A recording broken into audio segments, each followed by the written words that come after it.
c'était comme si un violent coup de vent s'abattait sur eux et remplissait toute la maison où ils se trouvaient assis.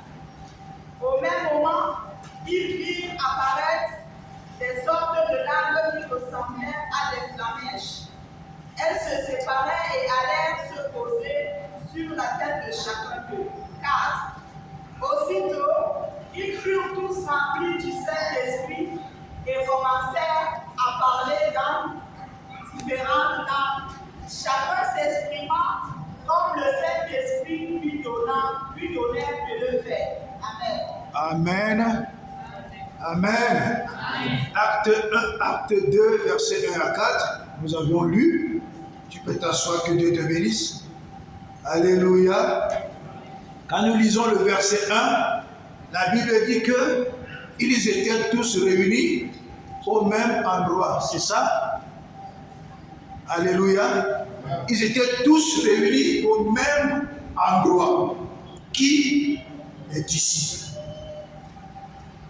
Ils étaient réunis au même endroit. C'est-à-dire qu'ils avaient la même pensée, la même vision, la même réflexion, la même attente, la même soif d'attendre quoi? La visitation du Saint-Esprit. Frère, quand on se réunit pour les choses de Dieu, on doit avoir la même pensée, la même vision, la même compréhension. C'est ce qui nous donne d'expérimenter la manifestation glorieuse de Dieu dans sa divine présence. Alléluia.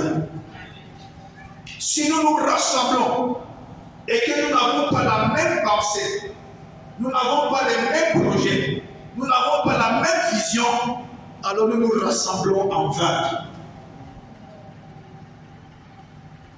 Si les disciples n'étaient pas dans un commun accord, si les disciples n'étaient pas dans l'attente de la même vision, si les disciples n'avaient pas le même cœur, la manifestation du Saint-Esprit ce jour devait être impossible. Alléluia. Quand on embrasse la vision, quand on épouse la vision, ce qui est sûr, Dieu va accorder la provision. Mais si nous inversons la chose, nous allons courir avec la vision et nous allons nous essouffler avec la vision. Si on regarde d'abord la provision avant de faire la vision, alors on va s'essouffler, on va se fatiguer, on va se bagarrer, on va se quereller, parce qu'on a d'abord les yeux sur la provision. Mais quand on a d'abord les yeux sur la vision, alors Dieu pourvoit, alors Dieu envoie quoi? La provision.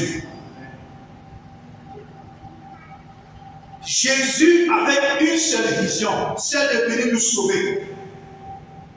Il était accroché à la vision. Jésus a donné sa vie pour la vision.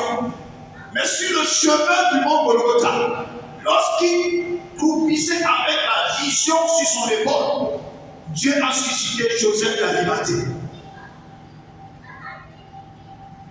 Quand tu as les yeux sur la vision, Dieu pourvoit, Dieu donne la provision. C'est pourquoi le ministère de Jésus n'a rien manqué. Les femmes riches ont pourvu. Des hommes riches ont pourvu. Parce que Jésus avait les yeux fixés sur la vision. Alléluia. Si tu loupes la vision, tu as tout loupé. Tu vas te batailler pour la provision. Or, le Père, le Maître de la provision, c'est Yahweh. Et Yahweh a les yeux fixés sur la vision. Et quand tu restes attardé sur la vision, ce qui est sûr, Dieu va pouvoir. C'est pourquoi vous allez voir tous ceux qui servent Dieu, qui ont le cœur attaché à Dieu en vrai, qui ont le cœur attaché à Dieu en vrai, qui soupirent après Dieu et après l'œuvre de Dieu, c'est des gens qui ne manquent de rien. Même si ça fait semblant d'être dur, avant la tombée du soir, son téléphone va sonner. Même si tu lui dis, je vais te couper les vivres, moi, parce que tu m'as manqué du respect, je vais te punir. Mon frère, ne te dérange pas. Dieu va envoyer un corbeau. Alléluia.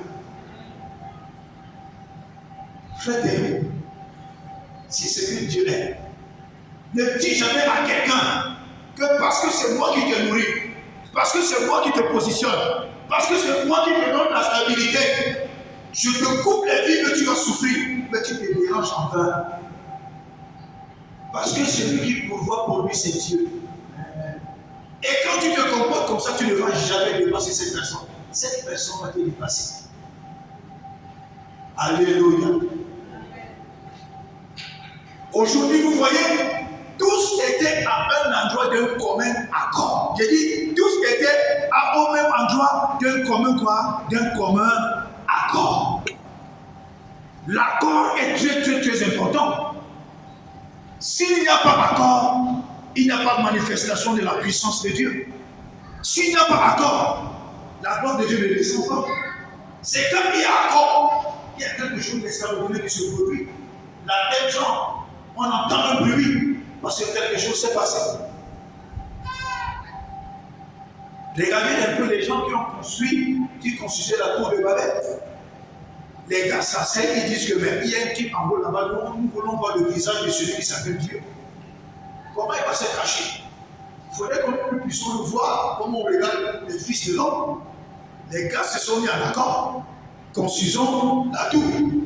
Ils ont commencé comme les gars. Ils ont commencé à monter. La Bible dit que c'est Dieu lui-même qui s'est posé la question que si je m'abuse, les gens vont me retrouver ici au ciel. Et Dieu a envoyé quoi? La confusion. Ils ont commencé à parler, l'autre parle le chinois, l'autre parle le bégué, l'autre parle le yoruba, l'autre parle le douala, l'autre parle. Ils ont commencé à se regarder. Qu'est-ce que tu parles de quoi? Dieu a semé la confusion. Dieu est venu briser l'accord. Parce que tant qu'ils étaient en accord et que Dieu restait assis sur son trône sans rien faire, les gars devaient retrouver Dieu là-bas sur son trône en construisant la tour. Dieu s'est effrayé. Parce qu'il y a la puissance dans l'accord, il y a la force dans l'accord, il y a la détermination dans l'accord, il y a le succès dans l'accord, il y a la manifestation du glorieux de Dieu dans l'accord. Alléluia. C'est pourquoi je dis souvent, quand tu es marié et que la femme regarde dans sa direction, l'homme regarde dans sa direction, concernant l'œuvre de Dieu, chacun va réussir. Mais concernant votre foyer, c'est un échec à 100% déjà préparé. Jusqu'à ce que le cœur de l'homme, le cœur de l'époux et le cœur de l'épouse redeviennent un. Là, Dieu commence à agir. Il y a beaucoup de couples qui se bloquent eux-mêmes la vie sans le savoir. Il y a beaucoup d'églises qui se bloquent eux-mêmes la porte du succès. Il y a des familles qui se bloquent eux-mêmes la porte de l'avancement. Pourquoi? Parce que le père et la mère, leurs cœurs ne sont pas un. Parce que dans l'église, le pasteur et tous les autres serviteurs de Dieu, leurs cœurs ne sont pas un. Parce que chacun regarde à ses intérêts, à ses activités. Dieu ne vieillit pas. Dieu ne meurt pas. C'est l'homme qui vieillit, c'est l'homme qui meurt. Plus tu t'embrouilles dans tes pensées, Dieu est tranquille sur son trône. Alléluia. Amen.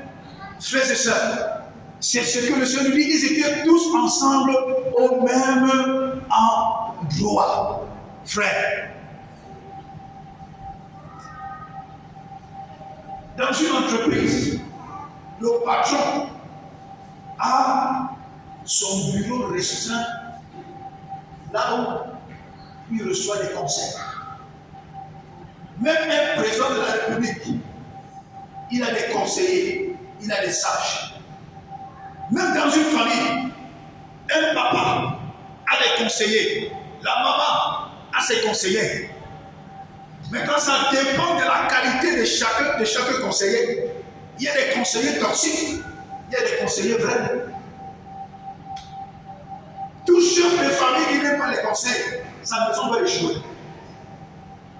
Tout pasteur qui n'aime pas les conseils, l'église va échouer. Toute entreprise où le directeur n'aime pas les conseils, l'entreprise va faire faillite.